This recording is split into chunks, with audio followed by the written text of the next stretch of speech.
तो फिल्म की शुरुआत सैरा से होती है जो पार्क में अपने बेटे के साथ खेल रही थी और तभी वहाँ से एक हेलीकॉप्टर गुजरता है जिसकी आवाज उसे परेशान कर देती है। हेलीकॉप्टर को देखते हुए पुरानी यादों में वो खो जाती है। वो एक आर्मी ऑफिसर थी और एक मिशन में उसके कई साथी मारे गए थे जिसका दुख और सदमा आज भी उसे था और इसी वजह से उसकी दिमागी हालत भी खराब हो गई थी और उसने रिटायरमेंट भी ले ली थी। उसकी इसी खौफनाक यादों के दौरान एक आदमी जो कि अपनी फैमिली के साथ खेल रहा था उससे टकरा जाता है और वो उसे किसी दुश्मन की तरह पलटते हुए इतना मारती है कि उसकी नाक तक टूटकर खून रिसने लग जाता है और तब जाकर उसे होश आता है कि मैंने ये गलत कर दिया। फिर उसने इस आदमी से माफी भी मांगी और वो अपने बेटे को लेकर घर चली गई। कुछ साल इस दिन को गुजर जाते हैं और दिखाया जाता है कि सैरा का बेटा अब बड़ा हो चुका है और सैरा उसे लेकर अमेरिकन एम्बेसी में जाती है। इसी टाइम सैरा को एक जर्नलिस्ट का मैसेज मिलता है जिसमें वो बता रहा था कि सैरा के आखिरी मिशन के बारे में उसके पास कुछ खास इंफॉर्मेशन है जिसकी मदद से ये लोग पता चला सकते हैं कि आखिर उस दिन दुश्मनों ने उनके ऊपर हमला किया कैसे था। जर्नलिस्ट ने एक वीडियो भी सेंड की हुई थी जिसे सारा देखने लग गई। काफी देर के लोग एम्बेसी में अपनी बारी का इंतजार करते रहे और सैरा का बेटा बहुत ज्यादा बोर हो गया, इसीलिए सैरा उसे प्लेइंग रूम में छोड़ आती है। सैरा बाहर निकलती है तो उसकी नजर दो लड़कों पर पड़ती है जो रिस्ट्रिक्टेड एरिया का दरवाजा खोले खड़े थे। हालांकि यहाँ पर किसी को आने जाने की इजाजत नहीं थी, पर ये लड़का एक दूसरे लड़के को बैग देकर यहाँ से बाहर भेज देता है और सैरा इन्हें शक की नजरों से देखने के बाद भी इग्नोर कर देती है। वो अपने बेटे को लेने के लिए प्लेइंग रूम में जब जाती है तो ये देखकर उसके होश उड़ जाते हैं कि उसका बेटा तो वहाँ था ही नहीं। बाहर आकर उसने हर जगह, हर रूम, हर ऑफिस में अपने बेटे को देखा, लेकिन उसका बेटा अब उसे मिल नहीं रहा था। वो गुम हो चुका था। वो यहाँ के रीजनल सिक्योरिटी ऑफिसर एरिक से मिलती है और उससे वही रिस्ट्रिक्टेड दरवाजा खोलने की रिक्वेस्ट करती है। ये बताते हुए दो बंदों ने इस दरवाजे को खोला था, हो सकता है कि मेरा बेटा भी वहाँ चला गया हो। एरिक ने अपने सारे स्टाफ को, सभी गार्ड्स को उस बच्चे को ढूंढने में लगा दिया पूरी एम्बेसी के अंदर, पर ये दरवाजा नहीं खोला और बताया कि ये दरवाजा खोलना तो अलाउ ही नहीं है। वो अभी यही बात उसे समझा ही रहा था कि उसी टाइम सार्जेंट यहाँ आकर एरिक के कान में कुछ कहते हैं और एरिक उसे लेकर ऑफिस में चला जाता है जहाँ सारा को बताया जाता है कि वो इस एम्बेसी में अकेली आई थी। उसका बेटा तो उसके साथ था ही नहीं, ना ही एंट्री में उसके बेटे का नाम था, यहाँ तक कि सीसीटीवी कैमरास में भी वो अकेली ही नजर आ रही थी। देखकर सारा गुस्से से लाल पीली हो गई। सैरा को अच्छी तरह याद था कि वो अपने बेटे को यहाँ लेकर आई थी, इसलिए वो फौरन जर्मन पुलिस को कॉल करने की रिक्वेस्ट करती है। एरिक उसे फोन मिलाकर दे देता है। सैरा उन्हें अपने बच्चे की कंप्लेन करती है, लेकिन जर्मन पुलिस उसे ये बताती है कि वो एम्बेसी अमेरिका का इलाका है और हम वहाँ कुछ भी नहीं कर सकते। पुलिस वाले सैरा की बस इतनी मदद कर सकते थे कि वो अपने दो पुलिस ऑफिसर वहाँ भेज रहे थे जो सैरा को उस एम्बेसी से निकाल सकते थे। थोड़ी देर में सार्जेंट को कोई काम पड़ा तो वो सैरा को एक कमरे में लॉक कर गए। मौके का फायदा उठाते हुए सैरा ने अपनी मॉम को कॉल की और उनसे कहा कि किसी तरह आप पुलिस या गवर्नमेंट से कांटेक्ट करिए क्योंकि अमेरिकन एम्बेसी वालों ने मेरे बेटे को किडनैप कर लिया है। उसकी ऐसी बातें सुनकर उसकी मॉम चौंक जाती है और सैरा से पूछती है कि सैरा, क्या आजकल तुम अपनी मेडिसिन ले रही हो? ये सुनकर सैरा झुंझला जाती है कि किसी को भी उसकी बात पे यकीन क्यों नहीं आ रहा था। असल में सैरा को स्ट्रेस की वजह से हेलुसिनेशंस होते रहते थे और विजन्स आते रहते थे। मन घड़त कहानियां उसके दिमाग में बनती रहती थी, इसलिए उसकी मॉम को लगा कि सारा भी उनसे झूठ कह रही होगी या सारा को ऐसे ही विजन्स आ रहे होंगे। सैरा को किसी तरह इस ऑफिस से बाहर जाना था। लॉक खोलने के लिए वो इधर उधर कुछ चीजें तलाश करती है तो उसे एक पिन मिल जाती है जिसे सीधा करते हुए वो लॉक को खोलकर बाहर निकल आती है। अपने बेटे को ढूंढने के लिए वो दोबारा प्लेइंग एरिया के अंदर जाती है जहाँ पर उसे अपने बेटे की एक कार मिल जाती है। ये देखकर उसे अपने ऊपर और भी ज्यादा यकीन हो गया था कि वो अपने बेटे को साथ लेकर ही आई थी। अब वो अपने रास्ते में आने वाली सारी सीसीटीवी कैमरास को तोड़ते हुए यहाँ के हर कमरे में चेक करने लग जाती है अपने बेटे को। इसी दौरान वो यहाँ के एक लॉक हुए कमरे को भी खोल देती है जिसके अंदर एक लड़की थी। सैरा को देखकर वो चिल्ला देती है, लेकिन सैरा उसके मुंह पे हाथ रख के उसे चुप करवा देती है। सैरा उससे माफी मांगती है और कहती है मैं बस अपने बेटे को ढूंढ रही थी। ये कहकर वो जाने ही लगी तो इरीना नामी इस लड़की ने उसे रोक लिया और कहा कि मैं यहाँ पर पिछले 2 महीने से रह रही हूँ, अगर तुम चाहो तो मैं तुम्हारे साथ मिलकर तुम्हारे बेटे को ढूंढ सकती हूँ, लेकिन इसके बदले में तुम्हें मुझे यहाँ से बाहर निकालना होगा। सैरा उसकी बात मान जाती है। दूसरी तरफ इसी एम्बेसी के जनरल को पता चलता है कि सैरा जो कि उनकी एम्बेसी में तोड़ फोड़ कर रही थी और भाग दौड़ रही थी, वो एक स्पेशल फोर्सेस की एजेंट रह चुकी है। वो एरिक को अपने पास बुलाती है और उसे ऑर्डर देती है कि हमें पुलिस को बुलाकर इस लड़की को पुलिस के हवाले कर देना चाहिए, नहीं तो ये हमारे लिए कोई मसला खड़ा कर सकते हैं। एरिक ने ये कहते हुए मना कर दिया कि हम पुलिस को नहीं बुलाएंगे क्योंकि पुलिस अगर आई तो उसके ऊपर बहुत सारे चार्ज लग जाएंगे और उसे आगे कोई भी जॉब मिलना मुश्किल हो जाएगी, उसका करियर तबाह हो जाएगा। दूसरी तरफ एरिना सारा को बताती है कि सबसे पहले हमें हर कमरे को चेक करने के लिए एक एक्सेस कार्ड चाहिए होगा। सारा के लिए ये बड़ा मसला नहीं था, उसने आगे जाकर एक सिक्योरिटी गार्ड पे हमला किया, उसे बेहोश करते हुए उसका एक्सेस कार्ड भी हासिल कर लिया। अब इसी एक्सेस कार्ड के जरिए बहुत आसानी से हर कमरे में जा रहे थे।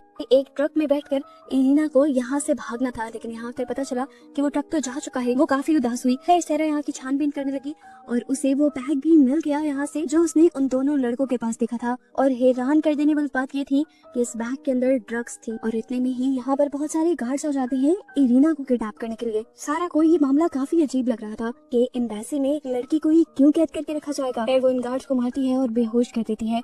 इससे पहले कि वो इरीना से कुछ पूछताछ कर पाती, यहाँ पर एरिक आ जाता है जो सारा को पकड़कर उसकी कमर में एक इंजेक्शन लगाते हुए उसे बेहोश कर देता है। उसे जब होश आया तो वो एक बेड पे थी और उसके सामने एम्बेसी की जर्नल और एरिक दोनों ही थे। उसने जर्नल से कहा, मुझे किसी भी हालत में मेरा बेटा चाहिए। तो जर्नल उसे जवाब देती है, मैंने कुछ ही देर पहले तुम्हारी मॉम से बात की है, उन्होंने मुझे बताया कि तुम्हें बहुत ज्यादा स्ट्रेस डिसऑर्डर है जिसकी वजह से तुम चीजें भूलती भी हो और तुम्हें हेलुसिनेशंस भी होते हैं और ऐसा तुम्हारे अफगानिस्तान में फेल हुए मिशन के बाद से तुम्हारे साथ होने लगा है। सारा उसकी बात सुनकर उससे रिक्वेस्ट करती है कि मुझे यहाँ की सीसीटीवी फुटेज देखनी है। उसकी ये भी ख्वाहिश पूरी कर दी जाती है। एरिक उसे सीसीटीवी फुटेज दिखाता है, लेकिन किसी भी फुटेज में उसे उसका बेटा नजर नहीं आता। अब तो उसे भी लगने लगा था कि शायद ये सब उसके हेलुसिनेशंस ही होंगे। पूरी रात यहाँ रहती है और सुबह होते ही उसे यहाँ से लेने के लिए इरीना आ जाती है बहरूपिया बनकर। अब सारा इरीना से पूछती है, आखिर तुम हो कौन और ये लोग तुम्हारे पीछे क्यों पड़े हैं? वो बताती है कि मेरे डैड एक पॉलिटिशियन थे। पॉलिटिशियन होने के साथ साथ वो एक डॉन भी थे। उनके पास बहुत सा पैसा था और वो यूएस गवर्नमेंट के कई इलीगल काम भी करवाते थे। पर फिर जब उन्होंने पार्टी बदली तो गवर्नमेंट के लोगों ने उन्हें मरवा दिया और मुझे उन्होंने पकड़ दिया। उस दिन तुम्हारे सामने वो लोग मुझे मारने आ रहे थे जिनसे तुमने मेरी जान बचाई। इलीगली वापस जाना चाहती हूँ ताकि अपनी मॉम से मिल पाऊँ। अगर लीगल रास्ते से गई तो यूएस गवर्नमेंट कहीं से भी मुझे ढूंढ कर मरवा देगी। उसकी बातें सुनने के बाद सारा को लगा कि शायद ये सब उसका वहम होगा। इरीना झुंझला गई और सारा को यकीन दिलाने के लिए उसने अपना हाथ काटना शुरू कर दिया और फिर सारा को भी ये सच समझ आ गया। सारा को ये भी समझ आ गई कि वो इतनी बीमार नहीं है, ये लोग उसे बेवकूफ बनाना चाह रहे हैं और कुछ तो उसके साथ भी गड़बड़ करने की कोशिश कर रहे हैं। वो अब पूरी एम्बेसी में घूमकर उस लड़की को ढूंढती है जिसे उसने रिस्ट्रिक्टेड एरिया के अंदर देखा था। वो उस लड़की से अपने बेटे के बारे में पूछती है तो वो लड़का कहता है, हाँ मैं जानता हूँ कि तुम्हारा बेटा कहाँ है, लेकिन उसके बदले तुम्हें मेरा एक काम करना होगा, तुम्हें वहाँ से मेरा ड्रग्स का बैग चुरा कर देना होगा। उसके अंदाज से सारा समझ गई कि उसे सारा के बेटे के बारे में कुछ नहीं पता, लेकिन ये बात वो लड़के को नहीं बताती और कहती है कि अगर तुम्हें वो बैग चाहिए तो तुम्हें मुझे एक मैप और एक एक्सेस कार्ड ला कर देना होगा। इन्हीं बातों के दौरान सारा नोटिस करती है कि एरिक भी यहाँ अपनी बेटी के साथ आया हुआ था। एरिना भी यहाँ जब उसके पास आई तो ये दोनों मिलकर एरिक की टेबल के पास गए और उन्होंने देखा कि एरिक की बेटी अपना एक खिलौना यहीं पर भूल गई थी, जिसे इन दोनों ने उठा लिया। आधे घंटे बाद इन दोनों को वो लड़का जेंट्स वॉशरूम में बुलाता है। वहाँ पर वो एक्सेस कार्ड और इस जगह का मैप लेके आया था, जिसको देखते हुए ये लोग सार्जेंट के ऑफिस में पहुंच जाते हैं। ये लोग सार्जेंट के कंप्यूटर को चेक करने लगते हैं और वहाँ उसे सारा नाम की एक फाइल मिलती है, जिसे खोलने पर उसे पता चलता है एक एक चीज इन्हें सारा के बारे में पता थी, वो भी अभी से नहीं बल्कि काफी पहले से। इसी दौरान उसे इस्लामाबाद मीटिंग के नाम से एक फाइल दिखती है, जिसे जब वो ओपन करती है तो उसे इस्लामाबाद में एरिक नजर आता है। इस पिक्चर में एरिक क्लियर था। सारा को याद आया कि यही वीडियो उसे सुबह जर्नलिस्ट ने भी भेजी थी। उसे जर्नलिस्ट को कॉल की और पूछा कि एरिक का इस सब से क्या लिंक है। तो वो जर्नलिस्ट अब उसे बताता है कि अफगानिस्तान में यूएस मिलिट्री की बेस पर जो हमला हुआ था उसे करवाने के पीछे कोई और नहीं बल्कि एरिक ही था। एरिक ने ही उनकी लोकेशन दुश्मनों को दी थी, जिसके बदले उसे पैसे मिले थे। ये वीडियो एरिक के खिलाफ सबूत था। इस वीडियो में एरिक जिससे बात कर रहा था उसका चेहरा भी क्लियर नहीं था। तो जर्नलिस्ट उसे कहता है कि ये चेहरा क्लियर करके मैं तुम्हें अभी सेंड करता हूँ। इतने में ही वो पिक्चर रिसीव होती, सार्जेंट अपने ऑफिस की तरफ बढ़ने लग जाते हैं। जल्दी से ये लोग एलिना के लैपटॉप में उस पिक्चर को ट्रांसफर करने लग जाते हैं, लेकिन ठीक टाइम पे यहाँ पे सार्जेंट भी आ जाता है, जिसे बचने के लिए इन्हें उस बेचारी से लड़कर उसे गिराकर यहाँ से भागना पड़ता है। ये लोग भागकर टेरेस पे आ जाते हैं और इतने में वो पिक्चर भी लोड हो जाती है, जिस पिक्चर को देखकर सारा उसे पहचान जाती है। ये उन्हीं तालिबान का हेड था जिसने उनकी बेस पर हमला किया था। और इस टाइम अगर एरिक तालिबान के हेड के साथ बैठा हुआ था तो मतलब एरिक तालिबान के साथ मिला हुआ था। वो एरिना को लेकर उसको डैम में जाती है, जहाँ ट्रक लोड्स होकर दूसरे मुल्क में भेजे जाते थे और गार्ड्स का एरिना से ध्यान भटकाने के लिए वो गार्ड्स से लड़ने लग जाती है। अभी वो इनसे निमट ही रही थी कि तभी यहाँ पर एरिक भी पहुंच गया अपने साथ गार्ड्स को लेकर। गार्ड्स ने आते ही धड़ाधड़ सहरा पे हमला शुरू कर दिया, जिन सबसे सहरा है कि करके बड़े अच्छे से निमट लेती है क्योंकि वो एक ट्रेन सोल्जर थी। ऐसे गार्ड्स से लड़ना उसके लिए आम बात थी। जब सभी गार्ड्स को वो हरा कर गिरा देती है तो एरिक उस पर हमला कर देता है, पर वो बेचारा भी सहरा के सामने कुछ नहीं था। सहरा उसका मार मार कर बुरा हाल कर देती है और उसी की गन छीन कर उसी पर पॉइंट कर देती है और उससे कहती है, मुझे मारने के लिए इतना बड़ा प्लान क्यों बनाया? तुम कुछ भी करवा सकते थे, सड़क पर मेरा एक्सीडेंट करवा सकते थे, मेरा मर्डर करवा सकते थे, तुम्हारा मकसद तो सिर्फ मुझे खत्म करना था ना। एरिक हैरान होकर उससे सवाल करता है, तुम्हें कैसे पता कि मैं तुम्हें मरवाना चाहता हूँ और मैं तुम्हें क्यों मरवाऊंगा? सहरा बोली, क्योंकि मैं वही आखिरी सोल्जर हूँ जो उस दिन अफगानिस्तान में बच गई थी। मैं ही उसे सारे हमले की आई विटनेस हूँ जिसको करवाने के पीछे तुम्हारा भी हाथ है और बस अपने आप को बचाने के लिए तुम मुझे मारना चाहते हो, लेकिन मैं तुम्हें नुकसान नहीं पहुंचाऊंगी। मैं बस इतना चाहती हूँ कि तुम मेरा बेटा मुझे वापस दे दो। एरिक उससे कहता है कि अगर मुझे कुछ हुआ तो याद रखना कि तुम्हारा बेटा तुम्हें जिंदगी भर नहीं मिलेगा। उसकी धमकी सुनकर सहरा वहाँ से निकल गई। उसे समझ थी कि अब अपना काम निकलवाने के लिए उसे कुछ और ही करना होगा। वो बाहर जाकर सबसे पहले एरिक की बेटी को ढूंढती है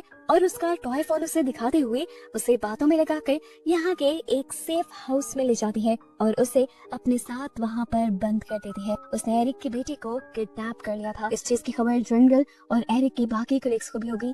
सभी लोग इस सेफ हाउस के सामने आ गए और सभी ने सहरा से उस बच्चे को छोड़ देने को कहा, लेकिन सहरा उसे छोड़ने के लिए तैयार नहीं थी। बार बार हर कोई उससे यही रिक्वेस्ट कर रहा था कि उस बच्चे को छोड़ दो, तो सहरा कहती है, ठीक है मैं उस बच्चे को छोड़ दूंगी, लेकिन एक शर्त पर। मुझे एरिक से कुछ बात करनी है।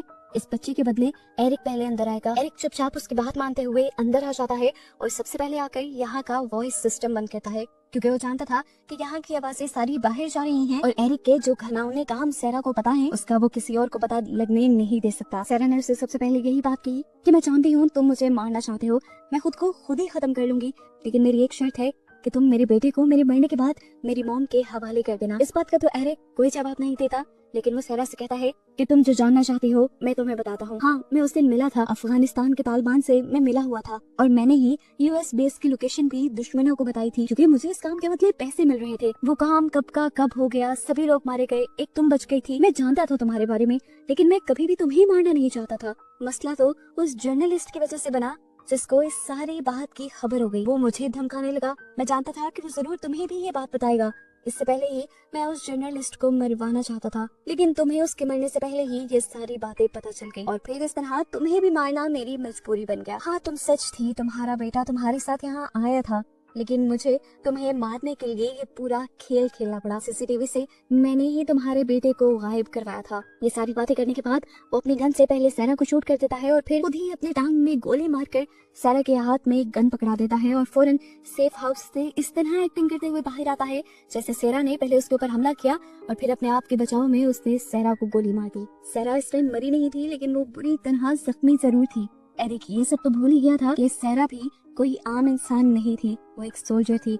ये सारी बातें जो एरिक ने यहाँ उसके सामने की थी, उसने एरिक की बेटी के ही टॉय फोन में ये सब रिकॉर्ड कर लिया था। बाहर सभी लोग इस टाइम सहरा को टेररिस्ट समझ रहे थे। जिस सेफ हाउस के अंदर सहरा थी, उस सेफ हाउस को खत्म करने के लिए वो तो उसके बाहर बॉम्ब भी लगा दे, लेकिन उससे पहले ही सहरा वो रिकॉर्डिंग यहाँ के माइक्स में प्ले कर देती है। बाहर खड़े हुए सभी लोग एरिक का वो कन्फेशन सुन पाते हैं और जान जाते हैं कि एरिक एक घिनौना इंसान है। वो ना सिर्फ इस टाइम सहरा के साथ ये खेल खेल रहा था, बल्कि उसने यूएस गवर्नमेंट और यूएस मिलिट्री के साथ भी बहुत बड़ी गद्दारी की थी। एरिक का चेहरा जब सबके सामने आता है तब वैसे की ज्वेलर फौरन ये उसे गिरफ्तार करवा देती हैं। सहरा को सेफली सेफ हाउस से बाहर निकाल लिया जाता है और उसके बेटे को भी ढूंढकर जल्द ही उसके हवाले कर दिया जाता है। एम्बेसी की तरफ से उसे अच्छी हेल्थ केयर सर्विस प्रोवाइड की जाती है, जिससे उसका इलाज होता है और वो बिल्कुल ठीक हो जाती है। और मूवी के एंड पर सहरा को उसके बेटे के साथ खुश दिखाया जाता है और बस इसी के साथ ये मूवी यहाँ खत्म हो जाती है।